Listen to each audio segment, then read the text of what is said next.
Students right. तो आज हम लोग एक न्यू टॉपिक पे है S5 B.Com auditing right. Auditing तो बहुत सारे स्टूडेंट्स मेरे उन लोग ने बोले कि सर ऑडिटिंग का भी हेड पॉइंट्स का थोड़ा रिवाइज करा दो शॉर्ट में, तो थोड़ा रिवाइज हो जाएगा। एग्जाम चल रहा है ना उनका, और ये बैफ वाले को भी है राइट। कौन से बैफ? फर्स्ट ईयर सेम 2 वाले को भी है, ठीक है। तो ये टॉपिक उनको भी कवर हो जाएगा। तो अब मैं स्टार्ट करता हूँ। तो पूरा तो नहीं पढ़ा पाऊंगा, तो सोचा 8-10 आंसर करके इसका 3 वीडियो बना दूँ, 3 वीडियो में ख़त्म कर दूँ, ठीक है। तो जितना होता अभी स्टार्ट करते राइट। Let's begin.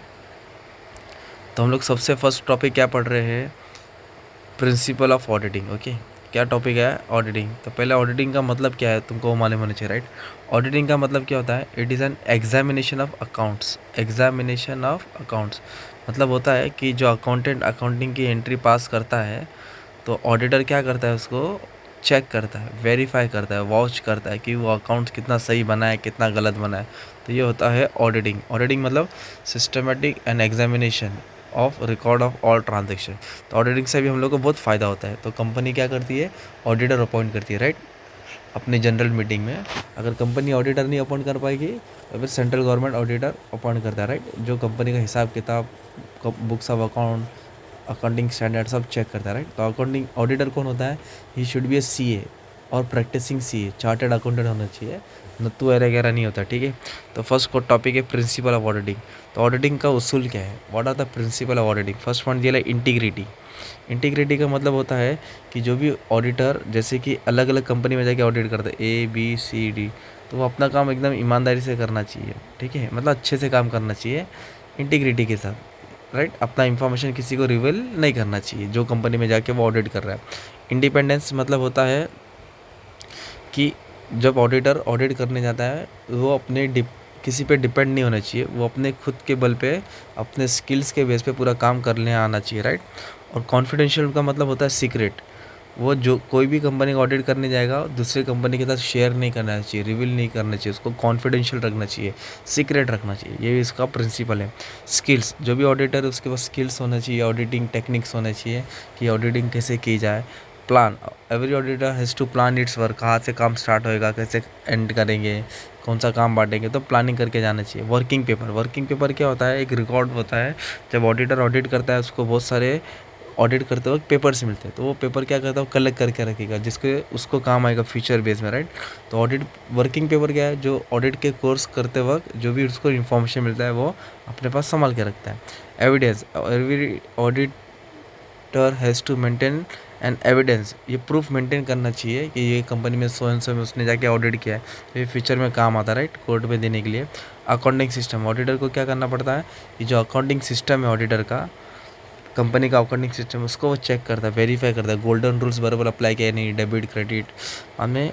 एविडेंस हो गया। रिपोर्ट, ऑडिटर का मेन ड्यूटी क्या है? रिपोर्ट तैयार करना। रिपोर्ट का मतलब होता है कि जो भी ऑडिट किया है उसने, पूरा ट्रांजैक्शन को सिस्टमेटिक चेक किया है, उसका रिपोर्ट तैयार करके वो किसको सामने देगा? Board of director. किसको प्लेस करेगा कि तुम्हारी कंपनी में कितने एरर्स है, कितने फ्रॉड्स है। तो ये तुम्हारा क्या हो गया? फर्स्ट टॉपिक पढ़े। कौन से फर्स्ट टॉपिक पढ़े? Principal of auditing. ऑडिटिंग का क्या उसूल है, ठीक है। एक टॉपिक और है बाजू में, एडवांटेजेस ऑफ ऑडिट। ये बहुत इंपॉर्टेंट क्वेश्चन है। ऑडिटिंग से क्या फ़ायदा होता है? What are the advantages and benefit of auditing? तो ऑडिटिंग करने से कंपनी को क्या फ़ायदा होगा? True and fair account. Company को मालूम पड़ेगा कि उसका अकाउंट कितना फेयर है, मतलब सही है। बैलेंस शीट, जो कंपनी की बैलेंस शीट होती है, लाइबिलिटीज़ और एसेट्स, तो बैलेंस शीट कितना सही गलत है, क्या बैलेंस शीट को कम दिखा रहे, या कर्ज़ों को बढ़ा रहे, या सो कर्ज़ों को कम दिखा रहे, या एसेट्स को बढ़ा रहे। तो ये सब चीज़ मालूम पड़ता है। किसके थ्रू मालूम पड़ता है? अपने को ऑडिटिंग से मालूम पड़ता है। True and fair profit and loss account, जो प्रॉफिट एंड लॉस अकाउंट है, नेट प्रॉफिट जो आता है, वो कभी कभी अकाउंटेंट क्या करता है? उसको कम दिखाता है या ज़्यादा दिखाता है। तो ये ऑडिटिंग करते वक्त ये सब राइट मालूम पड़ता है। तो ये 3 बेसिक पॉइंट हो गया। हैज़ पर स्टैंडर्ड अकाउंट। स्टैंडर्ड अकाउंट का मतलब जो रूल्स है, अकाउंटिंग स्टैंडर्ड्स है, AS1, AS2, AS29, ऐसे टोटल स्टैंडर्ड है। तो उसके हिसाब से लोगों ने अकाउंटिंग एंट्री पोस्ट किया कि नहीं, डेबिट क्रेडिट रूल बराबर अप्लाई किया कि नहीं, तो ये चेक किया जाता है। ऑडिटर ये सब चेक करता है। नेक्स्ट है टैली विद बुक। ऑडिटर क्या करता है? जो अकाउंटेंट की एंट्री है और जो बिल है, तो बिल में जितना अमाउंट है और एंट्री में कितना है, उसको वो मैच करता है कि बराबर लोगों ने लिखा है कि नहीं। तो tally with book, voucher check करते हैं। Disclose all material. डिस्क्लोज का मतलब होता है शो करना। ऑडिटर का मेन ड्यूटी क्या है कि वो चेक करता है कि जितने भी उसने ट्रांजैक्शन रीड किया है, सब ट्रांजैक्शन का एंट्री बराबर पास किया है कि नहीं किया, किसी को वो छुपा के रखे या किसी को भूल गए या ओमिट हो गया या गायब हो गया, तो ऑडिटर ये भी फाइंड करता है। ऑडिटर का मेन ड्यूटी है detection and prevention of errors and fraud. Error क्या होता है, जो अकाउंटेंट से अनइंटेंशनल होता है, उसका इरादा नहीं होता है पर वो एरर्स हो जाता है। और फ्रॉड वो एक्टिविटी है जो जानबूझ के की जाती है अपने फ़ायदे के लिए। तो ऑडिटर का ये ड्यूटी है और ये डिटेक्ट और प्रिवेंट करता है, राइट। डिटेक्ट मतलब ढूंढता है। नेक्स्ट है moral on check on employees. Auditor के ऑडिटिंग के वजह से एम्प्लॉयज़ कितनी ईमानदारी से काम कर रहे हैं, अच्छे बुरा, ये भी मालूम पड़ जाता है। और because of auditing it is help the company to know the taxation amount to pay to due, कितना बाकी कितना देना है। तो ये क्या पढ़े अपने एडवांटेजेस पढ़े, किसका एडवांटेजेस पढ़े, ऑडिटिंग का। तो ये भी आंसर ईजी है, अब देख सकते हैं ये आंसर का एडवांटेजेस हर जगह लिख सकते हैं, ठीक है। नेक्स्ट टॉपिक है क्वालिटीज़ ऑफ ऑडिटर। ये आंसर ज़्यादा आता नहीं है पर पढ़ के रख लेना, काम आएगा, ठीक है। क्वालिटीज़ का मतलब क्या, कोई भी ऑडिटर हो उसके अंदर क्या गुण होना चाहिए, क्या अच्छी बात होनी चाहिए। फर्स्ट क्वालिफिकेशन होनी चाहिए, ये should be CA practising CA, है ना। स्किल्स, जो भी ऑडिटिंग के काम है स्किल्स से टेक्निक उसको आना चाहिए। लीगल नॉलेज, ये should know legal knowledge about the company law, अलग अलग रिस्ट्रिक्शन लॉ, सब उसको याद होना चाहिए, मालूम होना चाहिए। ऑनेस्ट चाहिए, सीधी बात है, हमारा नेता कैसा हो, ईमानदार हो, अच्छे से वो काम करने आना चाहिए, किसकी इंफॉर्मेशन रिवील नहीं करना चाहिए, हमारा सिगरेट यहाँ नहीं फेंकना चाहिए। नॉलेज ऑफ बिजनेस, मतलब ऑडिटर जिस कंपनी का भी ऑडिट करने जा रहा है उसको उस बिज़नेस के रिलेटेड नॉलेज मालूम होना चाहिए कि बिज़नेस क्या है, उसका प्रोडक्शन क्या है, मार्केटिंग क्या है, सेल्स क्या है। प्रिंसिपल, जो भी ऑडिटिंग का रूल है उसूल है वो फॉलो करना चाहिए। कॉन्फिडेंशियल, अपनी बातें किसी को शेयर नहीं करना चाहिए। जजमेंट, गुड जजमेंट होना चाहिए, क्या सही क्या गलत उसको अच्छे से मालूम होना चाहिए। लीडरशिप होना चाहिए, क्योंकि बहुत कम ऑडिट करने में बहुत टाइम जाता है, बहुत बड़ा वर्क रहता है, तो जितने भी इसके अंदर सबॉर्डिनेट है, जो भी इसके जूनियर टीम है, वो उनको अच्छे से लीड करना चाहिए, समझाना चाहिए, गाइडेंस देना चाहिए, भी इसकी क्वालिटी है। तो ये हम लोग ने क्या पढ़े, क्वालिटीज़ ऑफ ऑडिटर। तुम लोग और भी पॉइंट ऐड करके उन वर्ड्स में लिख सकते हैं, ठीक है। मीनिंग लिखने का है, हर के अंदर 4-4 लाइन डाल देने का, टीचर समझ जाएगी, क्योंकि खाली छोड़ के मतलब नहीं है ना यार। अब इधर आंसर है 3 है, एक है objectives of auditing, types of error और टाइप्स ऑफ फ्रॉड। तो पहले टाइप्स ऑफ एरर पढ़ा था, ठीक है। तो टाइप्स ऑफ एरर क्या है, एरर जो अनइंटेंशनल होता है, मतलब जो अकाउंटेंट से अनजाने में हो जाता है, जानबूझ के नहीं होता। तो ये एरर ऑफ प्रिंसिपल, मतलब प्रिंसिपल का मतलब होता है कि जैसे कि सैलरी पेड, तो सैलरी पेड की एंट्री है salary account debit to bank, मतलब बैंक से पे किया, तो गलती से क्या किया उन्होंने, बैंक को डेबिट कर दिया, सैलरी को नीचे लिख दिया, तो वो क्या एरर ऑफ प्रिंसिपल, इधर का डेबिट का क्रेडिट, क्रेडिट का डेबिट कर देना, राइट। और error of compensation, error of compensation का मतलब होता है कि ए से पैसा आया था तो गलती से बी का नाम डाल दिया, तो जब बी का आएगा तो फिर ए का नाम एडजस्ट करते, तो यहाँ से वह कंपनसेशन किया।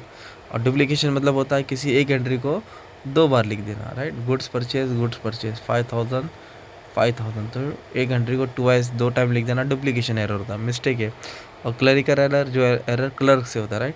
तो क्लर्क मतलब जो जर्नल एंट्रीज पास करता है, लेजर बनाता है, छोटी एंट्री पेटी कैश, तो उसके भूल जाने में अनजाने में जो मिस्टेक हो जाती है उसको बोलते हैं क्लरिकल एरर। जैसे कि उससे क्या होता है, एरर ऑफ ओमिशन, ओमिशन मतलब भूल जाना, ध्यान से हट जाना, राइट।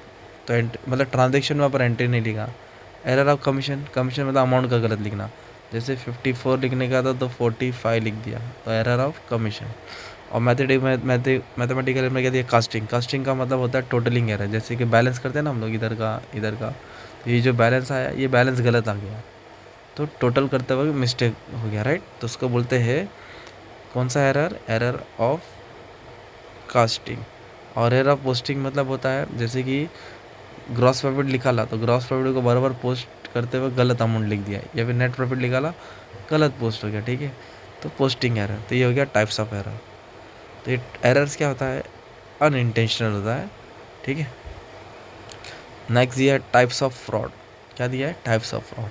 तो फ्रॉड एक ऐसी एक्टिविटी है, कुछ अकाउंटेंट अपने फ़ायदे के लिए फॉर पर्सनल गेन कंपनी का क्या करा देते हैं लोग, फ्रॉड में इन्वॉल्व हो जाते हैं। तो fraud are of different kinds and fraud are intentionally, जानबूझ के की जाती है।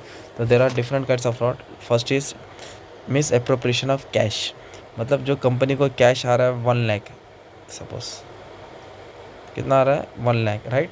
पर वो क्या कर रहे हैं, अकाउंटेंट क्या कर रहा है 90,000 ही शो कर रहे हैं, 10,000 अपने घर पे लेके जाएगा वो, है ना, पर्सनल अकाउंट बना के ट्रांसफ़र करेगा। तो इस तरह वो कंपनी में कैश का घपला करता है, मिस अप्रोप्रिएशन ऑफ कैश। और या फिर एक होता है मिस अप्रोप्रिएशन ऑफ कैश में क्या होता है, जैसे कंपनी को पे करना है सपोज़ 5000, तो कितना पे करेगा 4.55, मतलब 4500 भरेगा, 500 रुपये अपने घर पे लेके जाएगा। तो इसलिए आते जाते वक्त झोल करता है, right. Miss appropriation of goods, मतलब जैसे कि कंपनी ने कितना 1 लाख क्वांटिटी बेचा है, तो इन लोग क्या करेंगे 95,000 ही क्वांटिटी को सेल करेंगे, अब बाकी का 5000 क्वांटिटी पर्सनली बेच देंगे। इस तरह वो गुड्स का झोल दिखाते हैं, मतलब कम ज़्यादा, या फिर परचेस हुआ इतना सारा तो कम कम दिखाएंगे, बाकी का पर्सनली की तरह लोग सेल आउट कर देंगे। तो ये हो गया miss appropriation of goods, goods का यहाँ हेरा फेरी करना। और मैनिपुलेशन ऑफ अकाउंट मतलब एक फॉल्स अकाउंट बना के रखेंगे, जैसे कंपनी को रेंट पे करना पड़ता है, इंश्योरेंस पे करना पड़ता है, सैलरी देना पड़ता है, अलग अलग पेमेंट करना पड़ता है। तो एक और अकाउंट बना के रखेंगे सस्पेंस अकाउंट, और उन लोग हर महीना जैसे ये पे करते हैं वैसे इसको भी पे करेंगे। ये पैसा किधर जाता है, सस्पेंस उसके घर पे जाता है, राइट। तो इस तरह होता है फॉल्स अकाउंट बना के मेंटेन करना। तो ये क्या हो गया, टाइप्स ऑफ फ्रॉड। ये फ्रॉड एक्टिविटी जो कंपनी के मैनेजर अपने फ़ायदे के लिए करते हैं। तो ये हो गया एरर्स, ये हो गया फ्रॉड। अलग अलग आंसर है आएगा, राइट। नेक्स्ट है ऑब्जेक्टिव्स ऑफ ऑडिटिंग। ऑडिटिंग करते वक्त मेन एम क्या है, तो ऑडिटिंग का 2 मेन एम है, एक है प्राइमरी ऑब्जेक्टिव और एक है secondary objective. Primary objective is to make a report, जो भी ऑडिटर ने अपना इन्वेस्टिगेट किया है, स्टडी किया है, वेरीफाई किया है, वॉचिंग किया है, उसके हिसाब से वो क्या तैयार करेगा, रिपोर्ट तैयार करेगा। रिपोर्ट बना के किसको प्लेस करेगा, board of director. Board of director share holder को डिस्कस करेगा। और सेकेंडरी ऑब्जेक्टिव क्या है, एरर ढूंढना, फ्रॉड ढूंढना। तो एरर और फ्रॉड को डिटेल में डाल देने का। ये ऑडिटर का ड्यूटीज़ और रिस्पॉन्सिबिलिटी है कि जो भी कंपनी का एरर्स होता है, मिस्टेक होता है, जो फ्रॉड होता है जानबूझ के, उसको वो डिटेक्ट करे, प्रिवेंट करके सामने लेके आ जाए, ताकि फ्यूचर में ऐसा एक्टिविटी ना हो। तो ये हो गया अपने क्या पढ़े अपने, ऑब्जेक्टिव्स ऑफ ऑडिटिंग, राइट। तभी मैंने 6 आंसर तुमको कराया, राइट। अब देख सकते हैं कितने सारे आंसर है, धीरे धीरे सब हो जाएगा, एक ही बार करा दूंगा तो नहीं हो जाएगा, राइट। तो फिलहाल अभी के लिए इतना ही, बाकी का नेक्स्ट आंसर मैं नेक्स्ट वीडियो में हेल्प कर दूंगा, ठीक है। तो अभी 6 आंसर जब तक प्रैक्टिस करके रख देना, राइट। धीरे धीरे बाकी का मैं करा दूंगा, ओके। Thank you.